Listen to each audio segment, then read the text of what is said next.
ایک مرتبہ کی بات ہے کہ دو فرشتوں کی آپس میں آسمان پر ملاقات ہوتی ہے۔ ایک فرشتے نے دوسرے فرشتے سے کہا، آج دن بھر تم نے کیا کام کیا؟ یعنی اللہ رب العزت نے آج تمہیں کون سے کام کی ذمہ داری دی؟ وہ فرشتہ کہتا ہے، آج اللہ نے مجھے ایک ایسے کام کی ڈیوٹی لگائی جو میں نے کیا تو صحیح، لیکن مجھے نہیں پتا کہ اللہ تعالیٰ نے مجھے اس کام کا حکم کیوں دیا۔ یعنی اللہ کا حکم تھا اس لیے میں وہ کام بجا لایا، لیکن وہ کام کیوں کرایا گیا میں نہیں جانتا۔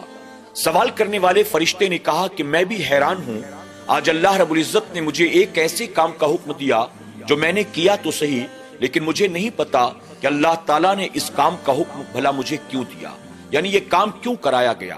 اب وہ فرشتہ حیرت کے ساتھ دوسرے فرشتے سے پوچھتا ہے کہ تم مجھے بتاؤ تم نے آج کیا کام کیا؟ وہ فرشتہ کہتا ہے کہ ایک شخص جو کہ مشرک تھا، یعنی جس نے زندگی بھر اللہ کو اللہ نہیں مانا، اللہ کا دیا رزق کھایا لیکن اسے رزاق نہیں مانا، اس کی زندگی کا آخری وقت تھا، وہ حالت سکرات میں تڑپ رہا تھا، اس کے بیٹے، بھائی، اس کے گھر والے سب اس کے سرہانے موجود تھے کہ وہ اسی حالت میں اپنے گھر والوں سے کہتا ہے، میری آخری خواہش یہ ہے کہ مجھے تھوڑی سی بھونی ہوئی مچھلی کھلا دو۔ جب اس نے اپنی آخری خواہش ظاہر کی، اس کے بیٹے اور اس کے بھائی فوراً جال لے کر دریا کی طرف نکلے۔ میں آسمان پر بیٹھا یہ سب کچھ دیکھ رہا تھا، اللہ کا حکم ہوا، اے فرشتے فوراً زمین پر جا، اور وہ لوگ جو مچھلی پکڑنے کے لیے دریا کے پاس گئے ہیں جا کر مچھلی پکڑنے میں ان کی مدد کر۔ اللہ اکبر۔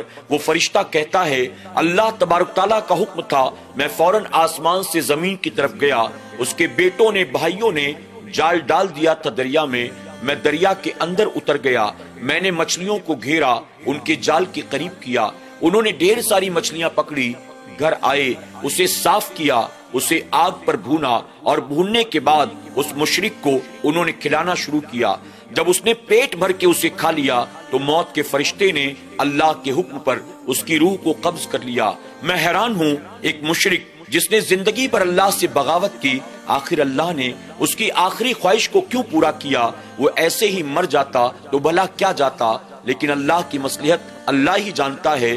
دوسرا فرشتہ کہتا ہے، آج اللہ تعالیٰ نے مجھے بھی ایسا ہی کوئی کام دیا، اللہ کا ایک نیک بندہ، نمازی بندہ، پرہیزگار بندہ، عابد و زاہد بندہ، اس کی زندگی کا آخری وقت تھا، اس کی بیوی اس کے سرہانے کھڑی تھی، وہ بندہ اپنی بیوی سے کہتا ہے، مجھے تھوڑا سا زیتون کا تیل پلا دو۔ اس کی بیوی جاتی ہے، برتن لے کر زیتون کا تیل لے کر واپس اپنے شوہر کے پاس آتی ہے، اس نے چمچ میں جیسے ہی زیتون کا تیل نکالا اور چمچ کو آگے بڑھایا، ان قریب تھا کہ وہ چمچ اپنے شوہر کے منہ سے لگا دیتی اور وہ اللہ کا نیک بندہ زیتون کا تیل پی لیتا۔ وہ فرشتہ کہتا ہے، میں آسمان پر بیٹھا یہ سب کچھ اپنی آنکھوں سے دیکھ رہا تھا، اللہ رب العزت کا حکم ہوا، اے فرشتے فوراً زمین پر جا، اس سے پہلے کہ میرا وہ بندہ زیتون کا تیل پیے تو اس کو تیل پینے مت دینا۔ اللہ کا حکم تھا، میں فوراً آسمان سے زمین کی طرف آیا، ان کے گھر گیا، ان قریب تھا کہ وہ اللہ کا نیک بندہ زیتون کا تیل پی لیتا۔ میں نے اپنے پروں کے ذریعے اتنی تیز ہوا چلائی کہ اس عورت کے ہاتھ سے وہ چمچ چھوٹ کر زمین پر گر گئی، وہ تیل نہ پی سکا، اور اسی حالت میں موت کے فرشتے نے اس کی روح کو قبض کر لیا۔ اللہ اکبر۔ اللہ کا حکم تھا، میں اللہ کا حکم بجا لایا، لیکن میں نہیں جانتا وہ بندہ نیک تھا، پرہیزگار تھا، عابد و زاہد تھا، وہ خوف خدا میں رویا کرتا تھا، وہ شب بیداریاں کرتا تھا۔ آخر اس نیک بندے کی آخری تمنا بھی پوری نہ ہو سکی اور آخری آرزو سینے میں لے کر وہ دنیا سے رخصت ہو گیا۔ آخر ایسا کیوں ہوا میں نہیں جانتا۔ رب تبارک تعالیٰ نے جب ان فرشتوں کی گفتگو کو سنا، رب فرماتا ہے، اے فرشتوں کیا تم جاننا چاہتے ہو میں نے ایسا کیوں کیا؟ فرشتے عرض کرتے ہیں، مولا تیری مصلحت تو جانتا ہے، ہم تو نہیں جانتے۔ آخر مشرک کی آخری آرزو پوری کیوں ہوئی اور مومن کی آخری آرزو بھی پوری نہ ہو سکی؟ اے اللہ اس کی وجہ کیا ہے؟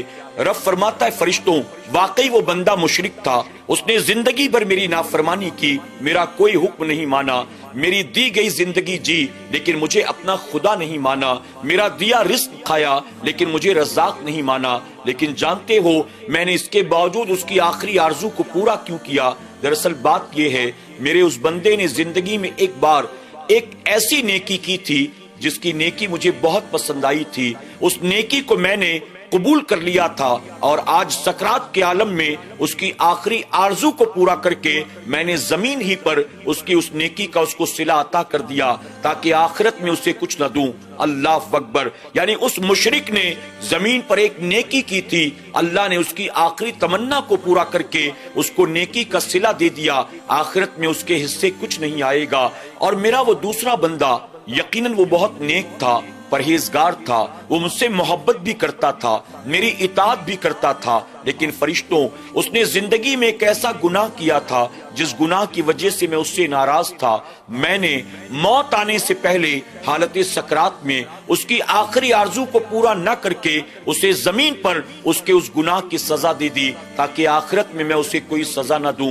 اے فرشتوں، اپنی آنکھ اٹھا کر دیکھو، میں نے جس مشرک کی آخری آرزو کو پورا کیا اس کا ٹھکانہ بھی دیکھ لو، اور جس مومن اور پرہیزگار بندے کی آخری آرزو کو میں نے پورا نہیں کیا اس کا ٹھکانہ بھی دیکھ لو۔ اب فرشتوں نے نظر اٹھا کر دیکھا تو پایا وہ مشرک جہنم کی آگ میں جل رہا تھا اور وہ اللہ کا نیک بندہ جنت کے باغ میں ٹہل رہا تھا۔ ناظرین اکرام، آج کے اس واقعے سے پتہ چلتا ہے اگر اللہ کا کوئی نیک بندہ نیک ہونے کے بعد بھی مصیبت زدہ ہو، پریشان حال ہو، تنگ دست ہو، قرض میں ڈوبا ہوا ہو، غربت میں زندگی گزارتا ہو، تو اس کا مطلب یہ نہیں ہے اللہ نے اس پر اپنا عذاب مسلط کر دیا ہے، بلکہ اللہ تبارک تعالیٰ دنیا کی ان تمام آزمائشوں کی وجہ سے اپنے اس بندے کو آخرت کی نعمتیں عطا فرمائے گا۔ اللہ اسے آخرت میں جنت اور جنت کی نعمتیں عطا کرے گا۔ اور ایک بندہ زمین پر اللہ کی نافرمانی اور بغاوت کے باوجود بھی اگر عیاشیوں کی زندگی گزارتا ہو، اس کے پاس مال و دولت کی کمی نہ ہو، اس کے پاس ہر طرح کی نعمتیں موجود ہوں اور وہ بغاوت اور نافرمانی کرتا ہو، تو یہ نہ سمجھا جائے کہ گناہ کے بعد بھی اللہ اس سے راضی ہے، تبھی تو اللہ نے اس کو تمام نعمتیں عطا کر دیں۔ اللہ اکبر۔ ناظرین اکرام، فرعون کے پاس کس چیز کی کمی تھی؟ نمرود کے پاس کس چیز کی کمی تھی؟ شداد و قارون کے پاس کس چیز کی کمی تھی؟